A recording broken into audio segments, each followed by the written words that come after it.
Well, the NLCS is set. It will be the Fighting Bob Ueckers and the Los Angeles Dodgers.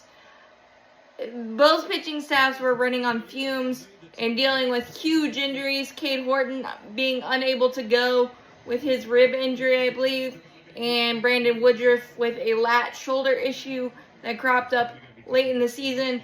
But it was a bullpen masterclass, and honestly, the Cubs didn't pitch bad either.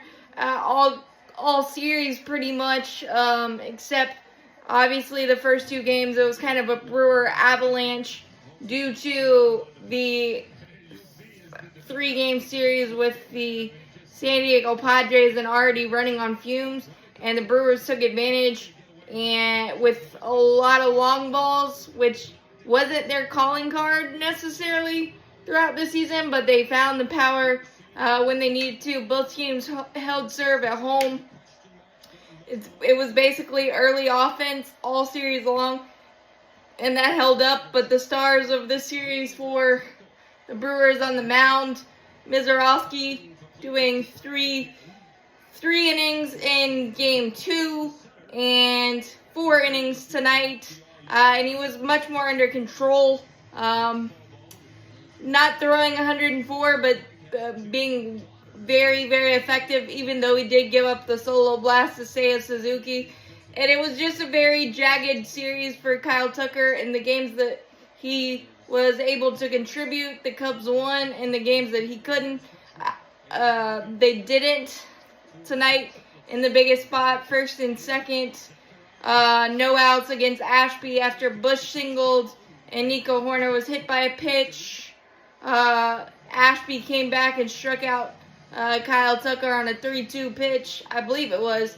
And then Chad Patrick coming in and getting Seiya Suzuki to fly out sharply to Jackson Chourio. Playing on a bulky hamstring, Chourio had some big swings as well. The 3-run homer in Game 2. And the 3 hits and 3 at-bats in Game 1 kind of setting the tone.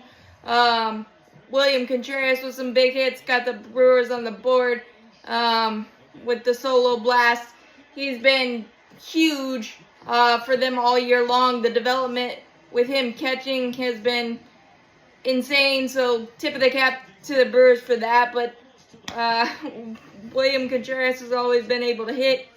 And then you got Andrew Vaughn, rescued from the Chicago White Sox and turned into a folk hero for Milwaukee.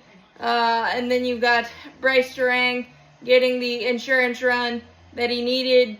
They needed big time.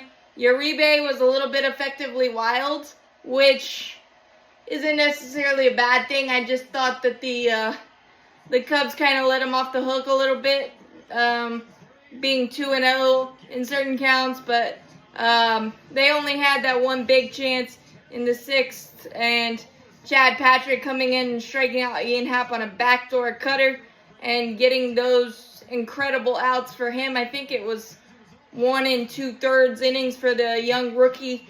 So it was really a masterclass. Everybody did their job for the most part and limited damage in every sense of the word. This was an epic series, and the home team's holding serve. That's why you want home field advantage, and the Brewers were able to make it happen. It'll definitely be an interesting chess match. Obviously, I think the Dodgers are heavily favored, but Bob Uecker magic matters, and I think because the Brewers weren't a power hitting team the entire season, because that's just not what they did.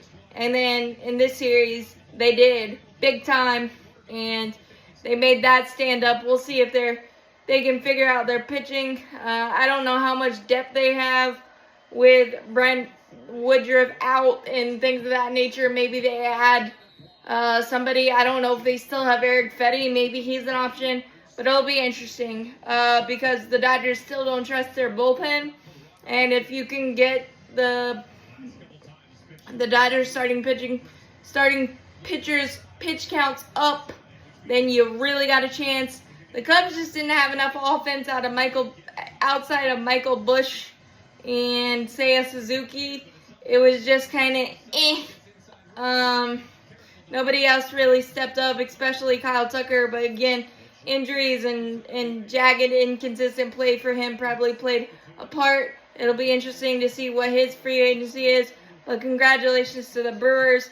Again, epic baseball continues. And I've enjoyed it.